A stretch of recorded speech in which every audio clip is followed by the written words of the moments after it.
में जा रहे होंगे, हई हमार भैंसिया, हई हमार हौदी, हई खूंटा, हई वो सब समझ में आ रहा होगा आप।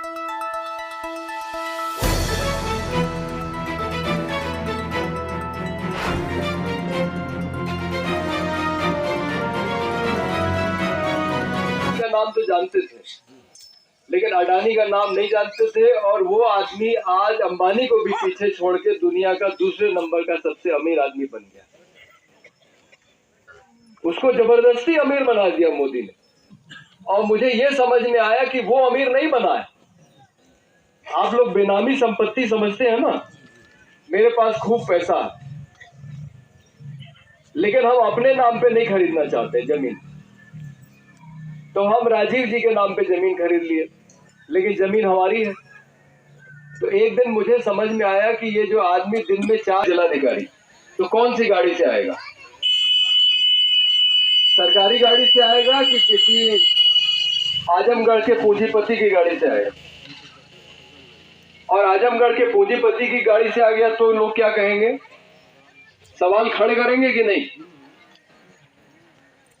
और ये बात आप में से कोई भी जांच के देख ले, मीडिया के सामने मैं कह रहा हूं, गुजरात का मुख्यमंत्री जब भारत का प्रधानमंत्री बनने आता है दिल्ली, अहमदाबाद से दिल्ली, ठीक, बहुत ध्यान से सुनिएगा, गुजरात का मुख्यमंत्री 3 बार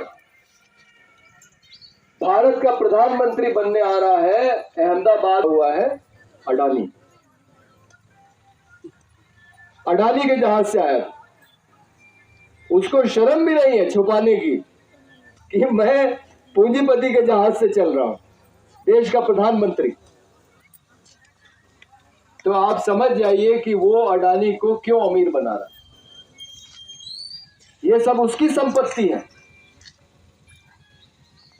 तो ये पूंजी का खेल है। और दूसरा खेल ये है, जो बड़ा खेल है, वो मोदी और अडानी से बहुत ऊपर का खेल है कि धरती के अंदर पेट्रोलियम सीमित मात्रा में, उसी पेट्रोलियम से ये वाली गाड़ी भी चलती है 4 पहिया, ये जो मोटरसाइकिल है वो भी उसी से चलती है, ट्रैक्टर भी उसी से चलता है, हवाई जहाज भी उसी से चलता है। लेकिन अगर आप मान लीजिए आजमगढ़ से दिल्ली जाते हैं जहाज से,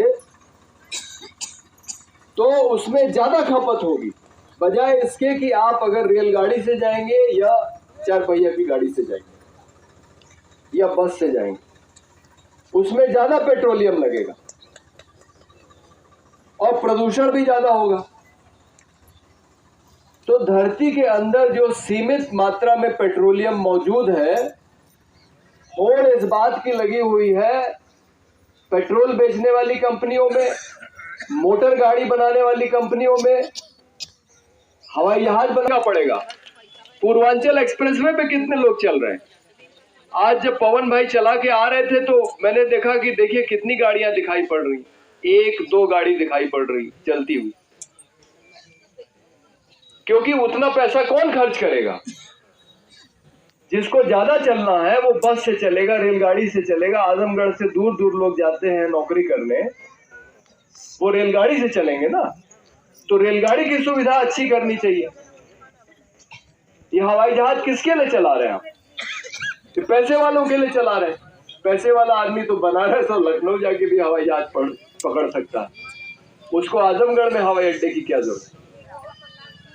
तो मैं आपको बता रहा था कि ये जो पेट्रोलियम नाम की चीज है जिससे ये सब चलता है, उस लड़की ने क्या संकल्प लिया? लड़की ने ये संकल्प लिया है कि मैं अपनी जिंदगी में कभी हवाई जहाज से नहीं चलूंगा, क्योंकि हवाई जहाज से चलने से ज्यादा प्रदूषण होता है। देखिए आप, यहाँ लोगों को हवाई जहाज का सपना दिखाया जा रहा है कि आप हवाई जहाज पे चलेंगे, और जिस जगह आजमगढ़ से गोरखपुर की दूरी तय करनी हो, आजमगढ़ से बनारस की दूरी तय करनी हो, आजमगढ़ से लखनऊ की दूरी तय करनी हो, इतनी छोटी छोटी दूरी भी लोग हवाई जहाज से पूरी करते हैं। जैसे हम लोग बस पकड़ते हैं, रेल पकड़ते हैं, वैसे यूरोप के लोग हवाई जहाज पकड़ते हैं। वहां पे एक लड़की कह रही है कि मैं अपनी जिंदगी में हवाई जहाज से नहीं चलूंगी। क्यों? क्योंकि हवाई जहाज से ज्यादा प्रदूषण होता है। और वो लड़की रेल से चलती है, अगर उसको एक देश से दूसरे देश जाना होता है तो भी हवाई जहाज से नहीं चलती। तो भाषण देने के लिए तो वो बोली मैं हवाई जहाज से नहीं जाऊंगी, मैं पानी के जहाज से जाऊंगी, क्योंकि इसमें प्रदूषण ज्यादा होता है।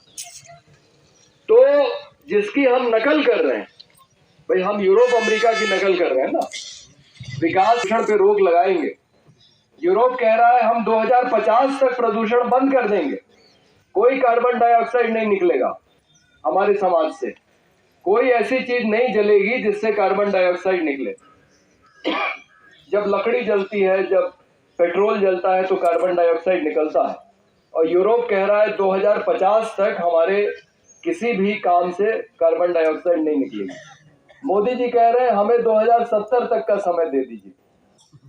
तो ये सारा खेल है कि 2070 तक जितना कार्बन डाइऑक्साइड निकालना है निकाल दो, और उस पर जितना पैसा कमाना है कमा लो, क्योंकि उसके बाद इस सब पे रोक लगने वाली। तो जो बुद्धिमान लोग हैं फिर से कह रहे हैं कि भाई हम प्रदूषण क्यों करें, हम प्रदूषण करें और फिर उस पर रोक लगाए, इससे अच्छा हम प्रदूषण ही ना करें। तो ग्रेटा थुनबर्ग जैसे लोग ये कह रहे हैं कि अब हम हवाई जहाज से नहीं चलेंगे क्योंकि उससे प्रदूषण ज्यादा होता है। वही दूरी अगर हम रेलगाड़ी से चल लेंगे, बस से चल लेंगे, तो उसमें प्रदूषण कम होगा। तो हमारे साथियों ने कही, उससे तो मैं पूरी तरह से सहमत हूं आपके साथ। महिलाओं की बात हो रही है, बाकी बातें कह ली गई कि महिलाओं के होने से कितनी ताकत है, और ये सब बहुत अच्छा लगता है जब महिलाएं किसी आंदोलन में होती हैं। एक पत्रकार ने मुझसे सवाल पूछा, कहीं ये लोग इसलिए तो नहीं बैठे हैं कि सरकार के साथ थोड़ा बातचीत करके अपना मुआवजा जो है थोड़ा बढ़वाएं? हाँ, नहीं, अरे तो मेरी बात तो सुनिए। वो पत्रकार पूछा कहीं ये लोग इसलिए तो नहीं बैठे हैं कि मुआवजा थोड़ा बढ़ा के मिल जाए, कि जो 2-4 लाख मिलने वाला हो वो 15, 20, 30 लाख मिल जाए। तो मैंने कहा देखो, आदमी बिक सकता है, औरत नहीं बिकेगी। और इसलिए मुझे पूरा भरोसा है कि यहाँ जो औरतें बैठी हुई है वो, भाई मैं भी आदमी हूँ लेकिन आदमी लोग बुरा नहीं मानेंगे। आदमी जो है वो जाके वो पैसा कमाएगा तो जाके शराब पी लेगा, उसको परिवार की चिंता नहीं होती। लेकिन औरत को परिवार की चिंता होती। और खेत होता है आदमी के नाम, लेकिन मेहनत तो ज्यादा औरत करती है खेत पे। तो इसलिए मैंने उस पत्रकार को कहा, बिना आपसे बात किए, मैंने कहा कि देखिए ये जो औरत यहाँ बैठी है ना, ये नहीं बिकने वाली है। आदमी तो बिक सकता है, औरत नहीं बिकेगी। इसलिए यहाँ की लड़ाई जो है वो जमीन को बचाने की लड़ाई, ये ज्यादा मुआवजा लेने की लड़ाई नहीं है। और ये जो आपकी लड़ाई है अपनी जमीन को बचाने की, क्योंकि कृषि का कोई विकल्प नहीं है। ये बात हमारे साथी कह चुके हैं। आपको अगर 30 लाख दे दे, 50 लाख दे दे, 1 करोड़ दे दे, इस बात की गारंटी है कि वो पैसा किसी न किसी दिन खत्म हो जाए। वो पैसा हमेशा नहीं रहने वाला। अगर रहेगी तो सिर्फ जमीन रहेगी, और जमीन रहेगी तो हम भी खाएंगे, दूसरों को भी खिलाएंगे, और हमारी पीढ़ियां भी खाएंगी। ठीक, ये बात सबको मालूम। इसलिए ये लड़ाई जमीन बचाने की लड़ाई है। और जैसे कोका कोला की लड़ाई में हम लोग शामिल हुए, बनारस का कारखाना तो नहीं बंद करवा पाए, लेकिन आपको